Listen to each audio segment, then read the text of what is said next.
Yan, uwi na kami.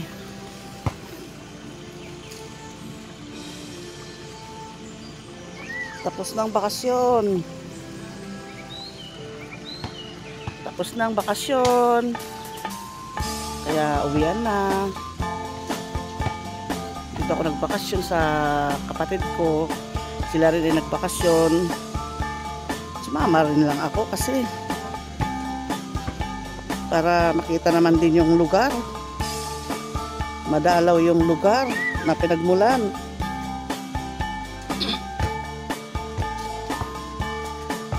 At nasa isip ko ay mapipreskuhan ako rito pag nagbakasyon. Pero mukhang hindi. Kasi sobrang init. Naku po, sobrang init po dito sa La Union. Sa umaga lang naman yun. Sa araw lang naman yun, mainit. Kaya kailangan nasa lilim ka palagi ng mga puno ng mangga.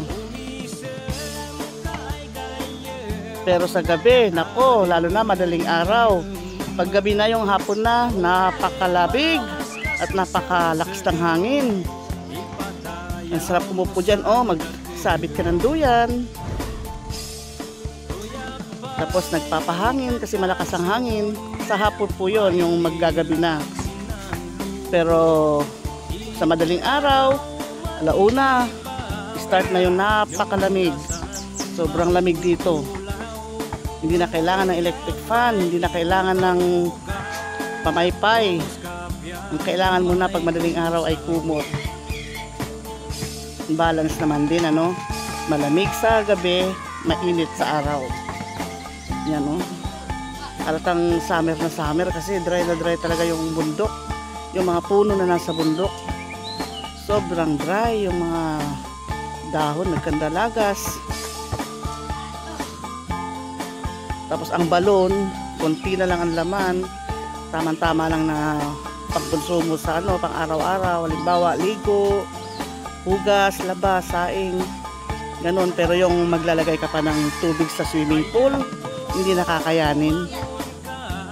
Hindi kakayanin ng balon. Doon ang balon, bagong hukay yan, bagong gawa lang. Meron pa isang balon doon naman sa kabila. Yung nagpagawa rin kami ng balon doon, yung kapatid ko. Nauubusan din ng tubig. Mabuti na lang itong halaman na to,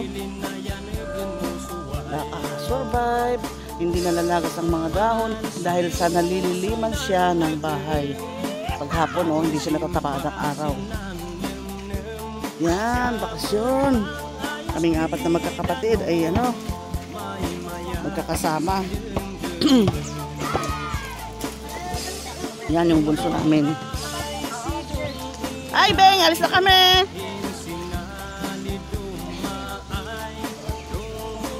Tapos yung pangalan namin, ayun, nandun, yung naka-white. Tapos yung pangalawa, ako. Pangatlo, yung lalaki doon na nakaupo. At ang bunso, ito nakahawak ng payong. Yan, sama-sama na kaming aalis. Bye-bye na, LU. Sa susunod po muli. Itong mangga na to, ang lilit pa ng bunga. Kaya hindi pa kami makapagdala ng mangga. Siguro mga pa to. Late April. Late. Yung last week ng April or May. Itong mga mangga na to. Ups. Maraming bunga pero malilit pa.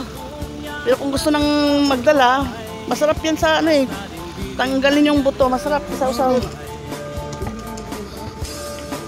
Baka makalimutan ko yung aking ihanda ko dyan, ihanda ko lang yan dyan.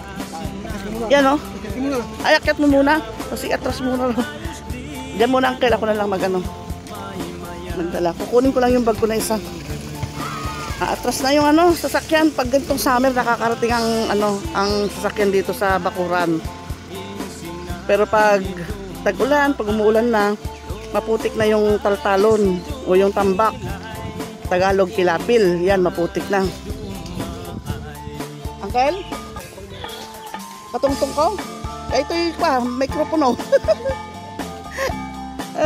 Katungtong ko to mikropono. Nagtataka yung uncle ko, sino kausap ko. Ititiklop ko yan, uncle. Sige. Oo, pakiakyat na lang, pero ititiklop ko yan. Sige, bye-bye.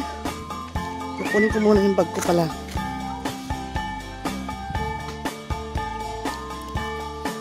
Ayan.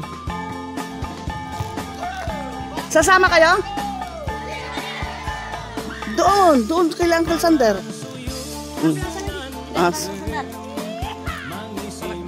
Sige, tayo na. Nanay, maalis na tayo. Bye-bye. Yung naka-red, yung asawa ng bunso namin. Yung nakaputi naman, yun ang kapatid ng tatay ko. Pag pumapasok ang sasakyan dito, yan. Inaangat yung isang poste para magkasya yung sasakyan.